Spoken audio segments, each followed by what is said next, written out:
Salut? Yuanwu is my favorite character and no one is talking about him.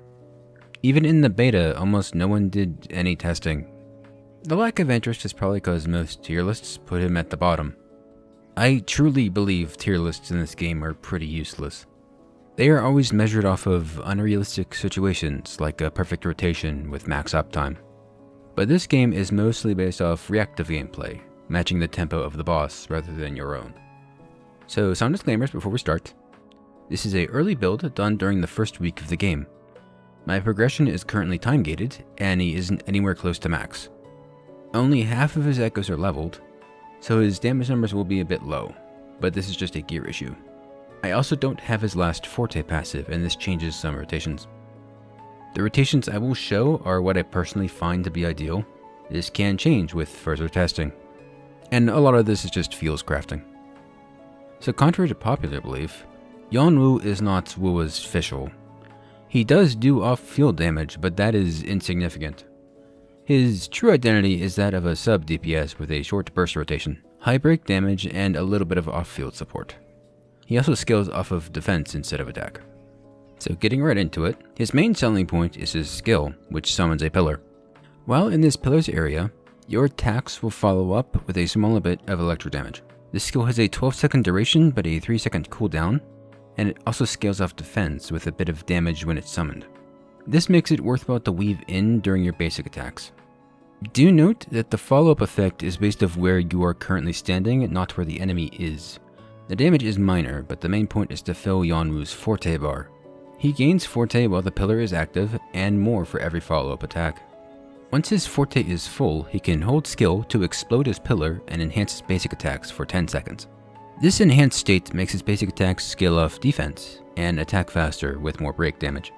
He also gains a new attack combo, Thunder Waver, which is done by a basic attack after a heavy.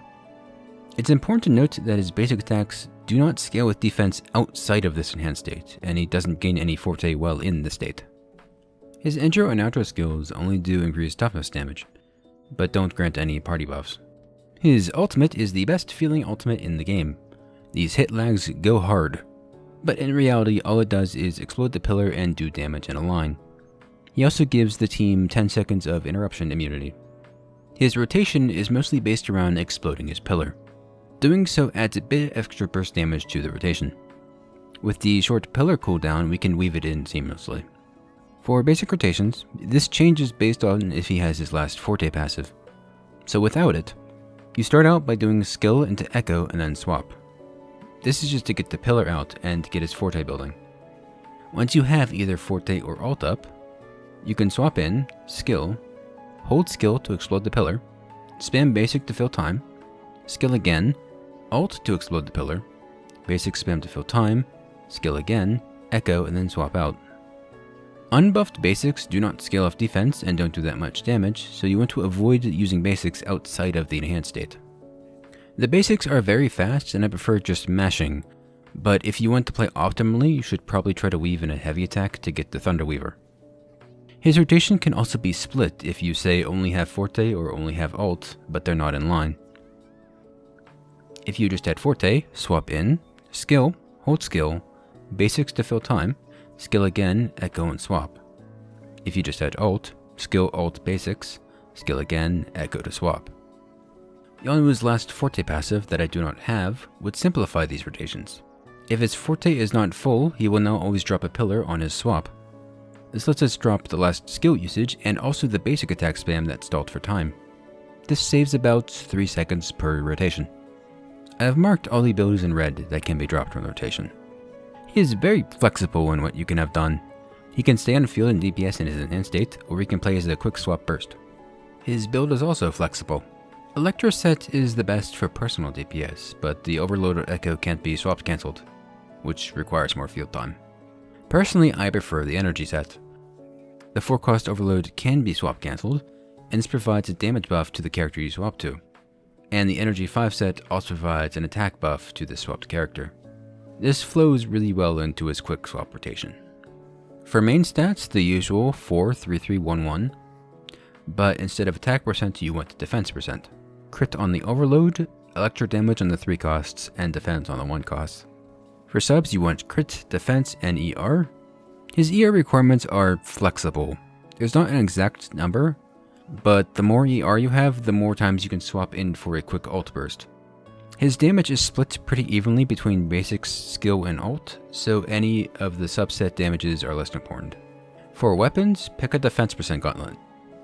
The Gacha 4-star Ammonite Cord is the best in my mind, but there are also 2 defense percent 3 stars that are fine. The Battle Pass 4-star is also fine as well. His sequences aren't that big, but they do have an impact. S1 gives him attack speed that makes him feel pretty good. S2 is some free energy. S3 slightly increases the pillar's follow-up damage. S4 makes his ult also grant a shield. S5 is more ult damage, and S6 is 18% defense increase. Of all of them, 1 through 4 are the most impactful, but they aren't really that needed. For teams, Yuanwu takes the role of a burst sub-DPS with a short field time, so he has no fixed team and can be flexed into really anything. Unlike other sub-DPS, he doesn't buff the main DPS, but instead adds more toughness damage. He's good to have when you want more breaks. Overall, I love this dude. It's fun to just punch things. His flexible playstyle and build lets me put him in basically any team that he can fit. He is not without flaws though. Enemies tend to move a lot, so you have to move the pillar as well. Forte gain can be a bit random with the enemies constantly moving away from the pillar. Since he is a def percent scaler, he cannot benefit from team attack buffs, which are the vast majority of them. He also lacks any meaningful direct team buffs outside of his toughness damage. That's about all for this one. This is a new channel, so tell me what you think. Also, what else do you want to see? Gachas are a side hobby for me, and this is the first time making videos on it.